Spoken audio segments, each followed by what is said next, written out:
warahmatullahi wabarakatuh. Baik.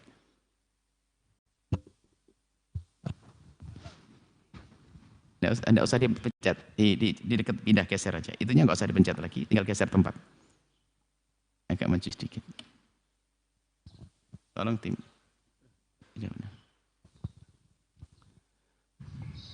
Alhamdulillahirabbil alamin. Wassallallahu ala sayyidina Muhammadin wa ala alihi washabihi wasallam. Semoga Buya Yahya beserta keluarga diberikan kesehatan oleh Allah Subhanahu wa taala. Perkenalkan, saya dari Banyuates, Madura. Kebetulan ke sini silaturahim dan sowan kepada Buya. Terima kasih kami diberikan kesempatan untuk bertanya. Pertanyaan saya, Buya. Beberapa tahun terakhir ini pemerintah gencar mengkampanyekan moderasi agama. Yang terakhir ini karena banyak mungkin tentangan dari para ulama tentang moderasi agama berganti menjadi moderasi beragama. Yang menurut sebagian dari kami itu membatasi tentang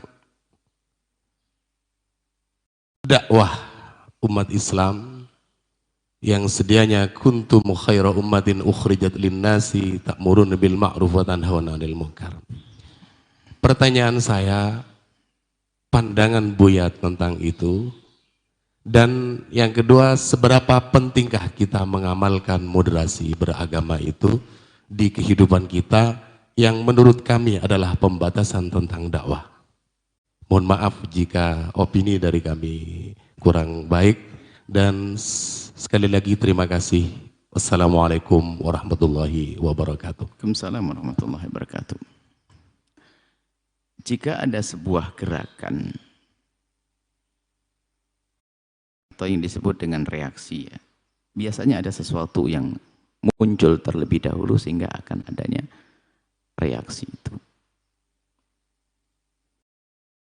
Indonesia Raya difahami oleh semuanya. Islamnya tidak perlu dengan seruan untuk moderasi. Pada dasarnya, karena Islam di Indonesia sangat moderat, indah, ahli sunnati wal jama'atil asy'ariyati. Akan tapi di saat mulai muncul kelompok-kelompok yang aneh-aneh, sebetulnya yang dipangkaskan yang aneh itu, maka kita tidak usah pusing, kita moderat dari dulu sudah. Kita tidak pusing, Islam sangat indah, ahli sunnati wal jama'ati asy'ariyati, bagaimana bisa nerobos kerajaan-kerajaan. Seorang pendatang diambil menantu oleh Raja Majapahit, bagaimana ini, kan aneh sekali kan. Itu hebat kita, itu Islam ahli sunnah wal jamaah asy'ariyah, dan itulah yang harus kita yakini, yang bisa merobos kampung-kampung, bisa merobos agama-agama. Ngambil ikan tidak keruh airnya, lihat, nggak ada permusuhan di Indonesia, di Jawa waktu Islam masuk. Nah, sekarang muncul agama-agama Islam yang aneh-aneh itu, yang mengatasnamakan Islam, sehingga ya, sebetulnya yang mau dikejar ya begitunya, akhirnya kadang-kadang kita kena juga ini. Kalau kami positif aja reaksi, kalau saya nganggapi positif, mungkin kita dalam menyerukan seruan akidah kita kurang serius, sehingga kita menjadi kalah, sehingga muncul orang akidahnya aneh, sehingga negara pun terusik dengan akidah aneh. Jadi jangan salahkan orang lain, salahnya Anda yang punya akidah ahli sunnah wal jamaah syariah tidak gencar dalam menyuarakannya dan menyebarkannya. Padahal kalau itu kita suarakan, nggak perlu seruan-seruan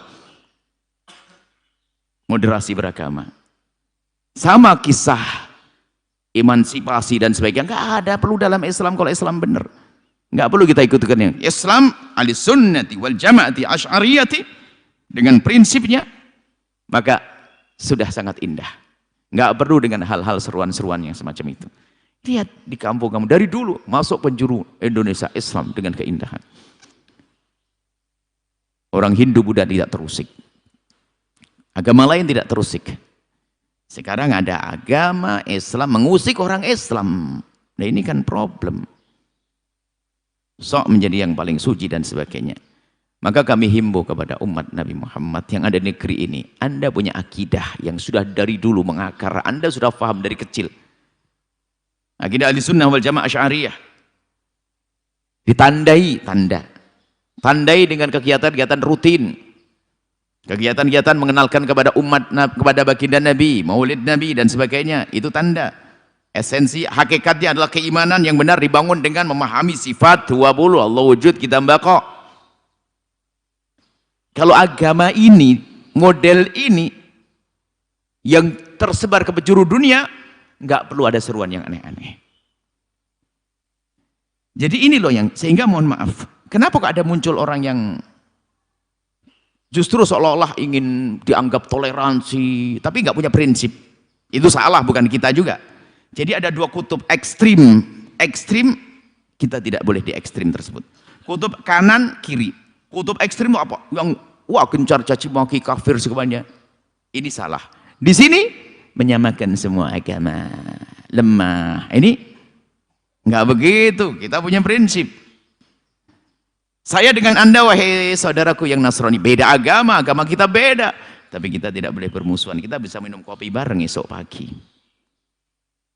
Nggak harus kita katakan agama kita sama, Islam sama. Ini juga sebetulnya model munculnya manusia-manusia semacam ini juga karena reaksi daripada kutub ekstrim yang tadi. Ekstrim menghadirkan ekstrim yang baru lagi. Nah, maka kita jangan masuk wilayah tersebut. Kita punya prinsip. Makanya saya tidak pernah ragu mengatakan saya pengikut ahli sunnah wal jamaah asy'ariyah maturidiyah. Dalam beribadah, saya meniruti pembersihan hati, gayanya kaum sufiyah. Selesai. Di saat ini tidak diserukan, makanya muncul aneh-aneh begitu. Saya tidak ragu ngomong begitu. Karena saya yakin ini keyakinan saya. Dan keyakinan saya memang indah, nggak perlu lagi dengan seruan begitu. Sebetulnya seruan itu bukan untuk kita-kita ini, itu orang-orang yang aneh-aneh itu. Cuman kadang-kadang kita ikut tendang juga, karena pakai pendung, kenang juga. Nggak usah terlalu pusing.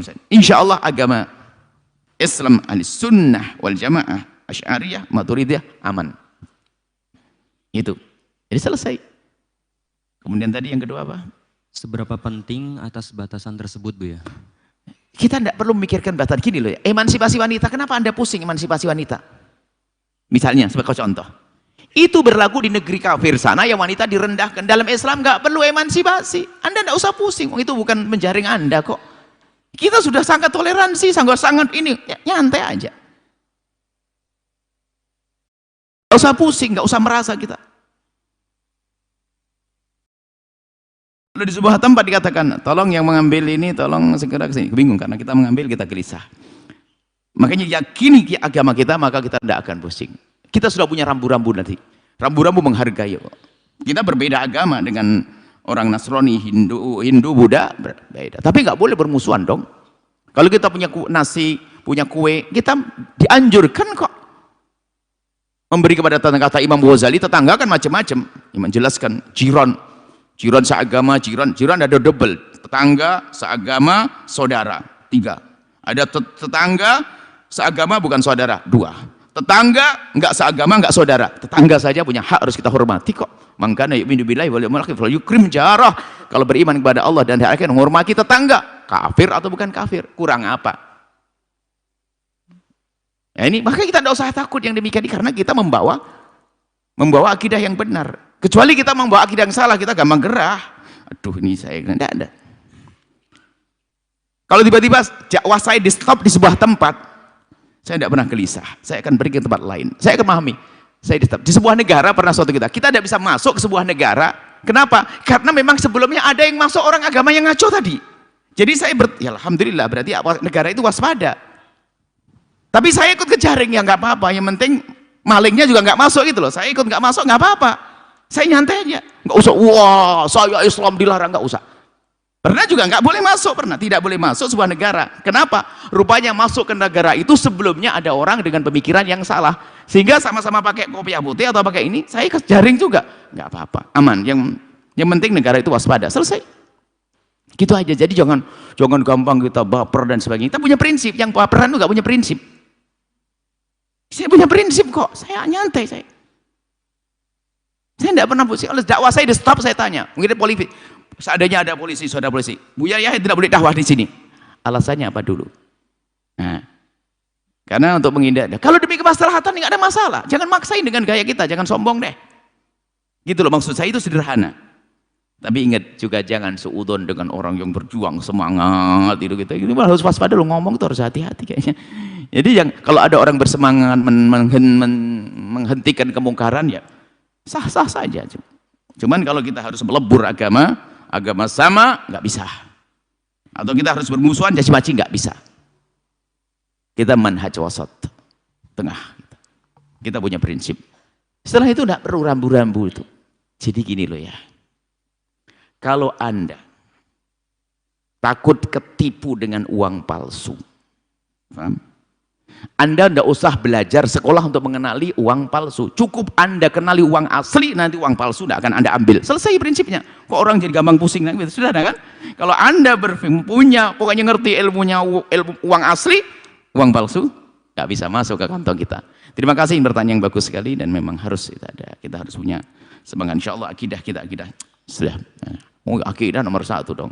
Ngalahin diri saya, ngalahin pondok saya, ngalahin akidah.